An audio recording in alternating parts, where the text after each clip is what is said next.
aujourd'hui, c'était le premier atelier Urbal, le premier test de notre méthodologie avec notre YouFeel La Cagette. Donc nous avons réuni une vingtaine, peut-être 25 participants pour essayer de travailler collectivement autour de la question des impacts de la cagette sur les dimensions de la durabilité. Alors c'était un atelier en 3 temps. Dans le premier temps, on a demandé à nos participants par sous-groupe d'identifier les différentes activités de la cagette avec une question assez simple qui était de dire en gros vous faites quoi à la cagette très concrètement, quelles sont vos activités. La deuxième étape c'est quoi? C'est s'interroger sur les effets, sur les changements, sur les impacts de ces activités, sur les différentes dimensions de la durabilité. Donc on avait 5 endroits différents, 5 emplacements différents, un pour chaque dimension de la durabilité, environnement, social, économie, nutrition et gouvernance. Et chaque groupe est en train de passer sur chacune des dimensions de la durabilité pour essayer de relier les différentes activités à certains impacts. Une fois que ce travail est terminé, on passe à un 3e temps qui est un temps de mise en commun, de restitution, de réflexion, un petit peu un rapport d'étonnement. Qu'est-ce qui a été inattendu? Qu'est-ce qui a été attendu? Est-ce qu'il y a des effets négatifs qui sont ressortis? Est-ce qu'il y a des dimensions qui ressortent davantage que d'autres? Et voilà, on espère que ce 3e temps va surtout être un temps d'échange et de réflexion dans la perspective de la 3e étape Urbal, qui sera un autre moment où on pourra à ce moment-là revenir sur ces résultats et les utiliser de façon outillée pour réfléchir à nouveau peut-être à la fois à la vision de la cagette, à ses objectifs et à son futur.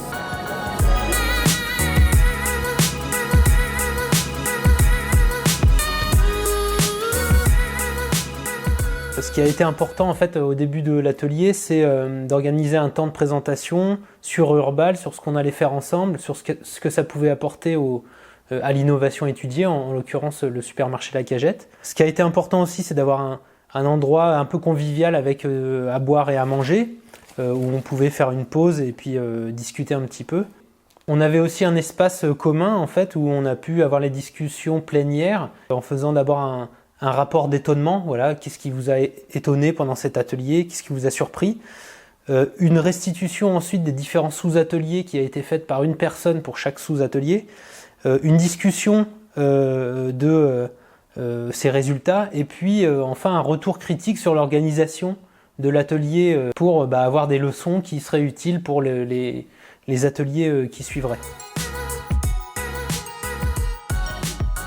Ce qui a bien marché en fait, c'est que les gens sont venus, sont restés jusqu'à la fin et qui nous ont dit, la plupart, enfin tous, qu'ils avaient passé un bon moment. Donc voilà, ça a été plutôt une réussite. Alors ce qui a moins bien marché, c'est d'abord, on avait choisi de prendre un temps pour identifier les activités avec les participants. En fait, bon, c'était sans doute inutile. Après l'étape 1, on a déjà une identification des activités. Et on peut les présenter, les discuter éventuellement rapidement, mais voilà, c'est pas un temps qu'on utilise dans l'atelier. Les participants dans les sous-groupes nous ont dit que quand ils arrivaient sur un sous-atelier, en fait, ils comprenaient pas forcément très bien ce qui avait été dit avant. Donc voilà un problème dans la cumulativité. Et puis après, un souci aussi pour expliciter en fait les liens entre les activités et leurs effets, les changements qu'elles induisent. Il y a aussi 3 distinctions qu'on n'a pas réussi à bien rendre visibles. C'est celle entre les changements de court terme ou effets et puis les changements de plus long terme ou impact.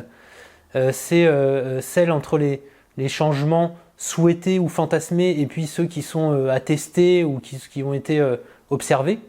Et puis on n'a pas aussi eu beaucoup d'éléments sur les interactions, les relations entre les différents types de changements induits par l'innovation. Le rôle des chercheurs n'était pas toujours très clair.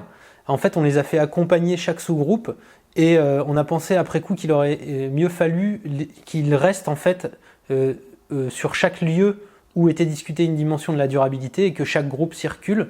Et comme ça, le chercheur pouvait assurer une certaine cumulativité entre les sous-groupes.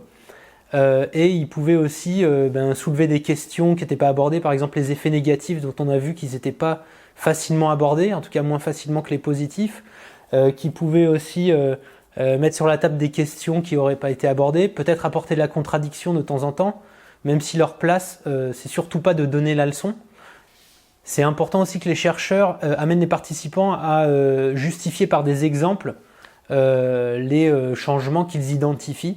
Ce qui est important aussi, c'est de garder la trace de ce qui a été dit par chaque sous-groupe, soit en prenant des notes, soit en enregistrant, et puis d'avoir un rappel en fait de ce que c'est que la dimension de la durabilité qui est étudiée. Alors ça peut être une phrase qui la résume, l'expert qui rappelle ce que c'est que la dimension de la durabilité qui est discutée. On s'est aperçu aussi qu'il fallait plutôt avoir des sous-groupes assez homogènes. Par exemple, on avait des groupes où il y avait des adhérents de longue date, puis d'autres qui venaient juste d'arriver. Et ça crée des effets, des asymétries en fait, dans la légitimité à parler par exemple des effets négatifs. Pour contrer ça, on peut faire des groupes plutôt homogènes. On a choisi de ne pas se focaliser sur 2 ou 3 dimensions de la durabilité, mais de les aborder toutes. Et ça conduit à ne pas traiter en profondeur certaines dimensions qui auraient mérité de l'être. On a choisi de ne pas présenter en fait la version de la carte des chemins d'impact qu'on avait après l'étape 1. On aurait pu choisir de présenter certains impacts qu'on avait déjà identifiés et puis de les discuter avec les participants. Ça, c'est des choix qui sont à faire cas par cas. Aussi, on s'est limité à identifier les chemins d'impact pertinents et pas à les hiérarchiser ou les pondérer. Et ça, en fait, on s'aperçoit que c'est déjà un objectif assez ambitieux pour utiliser le temps de l'atelier.